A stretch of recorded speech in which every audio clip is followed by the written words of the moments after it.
Chapter 200 of Dandadan revealed Okarun's new power in the form of the Ogres Club, otherwise known as the Kanabo. This came after losing his ability to use the power of Turbo Granny, which in theory should have made him an ordinary human. But is he?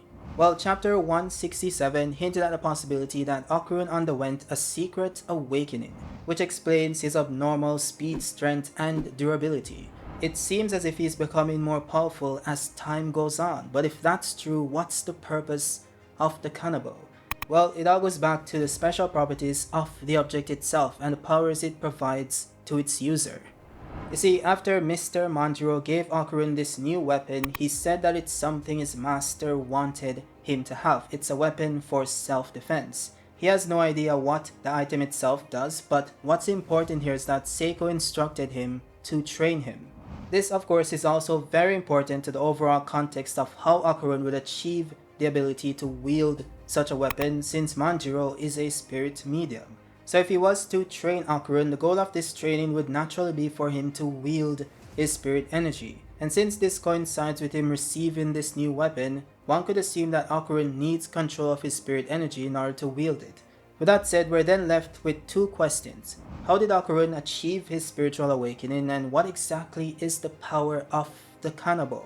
Well, luckily for us, there's an answer to both these questions, but let's start with the latter. You see, the Kanabo is typically known as a spiked or studded two-handed war club used by the samurai, but it was also a mythical weapon as well. It was used by what are known as Oni, who are pretty much a kind of yokai, demon, or ogre in Japanese folklore. This weapon is in essence used to amplify the existing power or strength of the Oni, thus the saying like giving Kanabo to an Oni, which means to give extra advantage to someone who already has advantage, or the strong made stronger. This of course means that the ability of the Kanabo is simply to amplify the existing power of its user, which explains why Manjiro must teach Okarun how to properly access that power before he's able to use it. Also, the Kanabo comes in multiple shapes and sizes. Sometimes it looks like this, and other times it looks like this. The size of the container as opposed to the weapon itself also indicates that this version of the weapon has the ability to completely change its form, or at least get a bit bigger, which will likely happen after Okarun gains the ability to wield it. Now, there is another way in which Okarun could receive a power-up from this weapon, and it has to do with curses. You see, back in chapter 175, Seiko paid a visit to her friend known as Payase, who also had a house filled with cursed objects. It's later revealed that along with her friend Kashimoto, she possessed the ability to use the power of curses. This allowed her to manipulate and move within the shadows, while Kashimoto had the ability to wield fire so cold that it burns. Both these curses can be traced back to beings in ancient mythology, which implies that there's another way to get imbued with the powers of powerful entities, that of course being using the power of curses. What this means is that if the Kanabo is a cursed object, it might do more than just amplifying his existing strength. It could also imbue him with the abilities of an Oni. This ranges from shape-shifting, invisibility, clairvoyance, and even the ability to manipulate storms and the weather itself. This could also, in theory, stem from the power of a Reiki, who is pretty much the spirit of an Oni that wasn't able to move on to the afterlife. It's kinda weird since Oni themselves are technically born from deceased humans that were seen as wicked, but there's technically another spiritual state to that as well, which is what they call a Reiki. So if they do decide to go in that direction, the Reiki might be attached to the cursed object itself, and we could see Okarun take its form once he's able to wield it. Now, with that said, what about his spiritual awakening? How exactly did that happen? You see, people tend to forget this for some reason, but the balls of Mr. Okarun here aren't exactly ordinary, or at least that's no longer the case. That is because, as explained by Turbo Granny in chapter 12, she enveloped each of Okarun's balls within a spirit membrane of energy, which is why it looks like a shiny gold ball. She even goes on to state that the balls themselves contain a powerful life force. Spirits and yokai are drawn to such energy, which is why they attack people and try to rob them of their life force.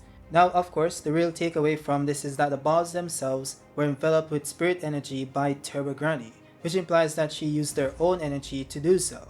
That is why Ira gained the ability to see spirits. She came in contact with Turbo Granny's power in the golden ball she found, as stated by Turbo Granny herself. This of course is even more significant since Tebragani didn't just claim that Ira gained the ability to see spirits. She outright said that the balls had the power to awaken one spiritual power.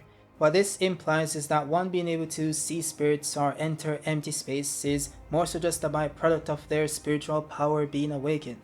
As stated by Tebragani in Chapter 41, when spiritual powers awaken is different for everyone, and Gigi's latent spiritual essence is why he was targeted by Evil Eye, and those with spiritual power that formidable are extremely rare.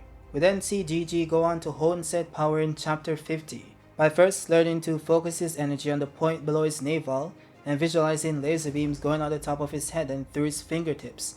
This is the same training Ayase underwent as a child, even though she didn't fully awaken her spiritual power until later on in life.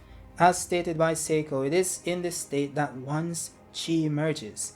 So if you can reach this state, you will be able to access your spiritual power. This is the power Okarun will likely be able to manifest after going through the same training Gigi did. Though of course his learning curve should be a lot easier since his body remembers the training he underwent before, which is why he was able to dodge the pygmy attacks in Chapter 172, which surprised Ira and Momo.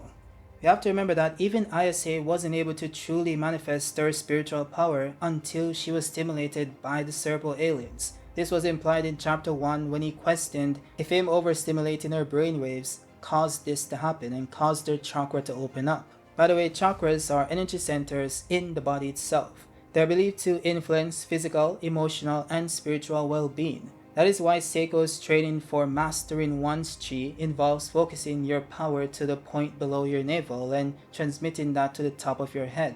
That is also what led to Ayase awakening a form that made her feel invincible, which she has never used since then, despite being in worse situations. So it could be the case that Okarun's power is also sealed similar to that of Momo's, as stated by Seiko in Chapter 4, which also means that he has to gradually release that power through training, thus Seiko sending Manjiro, the spirit medium, to, well, train him. By the way, this also makes sense from a narrative perspective as well. In the very first chapter, it's established that Momo doesn't believe in aliens and Okarun doesn't believe in spirits. That is what led to the challenge of proving which of these entities existed in the first place. Thus Momo visiting the abandoned medical center while Okarun visited Tebragani's haunted tunnel. This of course led to Okarun getting cursed by Tebragani and Momo getting abducted by the Serpo aliens. So they were both correct in that these entities do exist, but that isn't all that happened. As you guys know, Okarun didn't just discover the existence of spirits, he also gained the ability to use their power in the form of Tebragani. The same thing happened with Momo as well, in that she didn't just become aware of the existence of aliens, she also awakened a power similar to theirs. They could play with this twist a bit further by later revealing that Okarun's parents were spirit mediums and his powers were sealed off for some reason, and also that Momo is half alien, which would explain why her power works similarly to theirs. By the way, I do have a video on this topic that goes in depth and points out everything hinting towards Momo being part alien, to which there are many. So check out that one after this one. The point is that both Momo and Okarun would in essence be the thing that they thought didn't exist, which would make for a very interesting dynamic. Now, a smart person would question why Okarun hasn't fully awakened as yet when he's had so many battles until now, but the reason for that is quite obvious. Ever since the start of this manga, Okarun has only relied on Tebragani's power despite many bouts of trying to increase the physical strength of his body. He has never attempted spiritual training of his own chi, so it makes sense as to why he hasn't fully progressed in that regard. Also, if the spiritual power Tebragani infused into his balls is still present to some extent, then that might end up becoming one with his own spiritual energy, thus enhancing it or loosening whatever restrictions that are present. I wouldn't be surprised if Tebragani hoped for this to happen, which is why she took her powers back.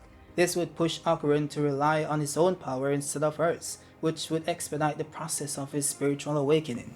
That would also explain why in Chapter 167, Okarun was able to run a 50-meter sprint in just 5.8 seconds, a record he last timed at 9 seconds before his brief stint with Granny's powers. He's also able to throw a ball as far as 35 meters, complete 80 side steps and 120 shuttle runs. He's pretty much a pro athlete without the training needed to do so. Now of course, one could simply say that Okarun got physically stronger naturally due to his past battles, but that would imply that his strength is merely that of a physically capable human, which would be boring in my opinion. I mean, come on, this is shonen. So yeah, Okarun's upcoming training is key to his full spiritual awakening, similar to Gigi, which will then likely receive a boost from the Kanabo, but you know, we'll see.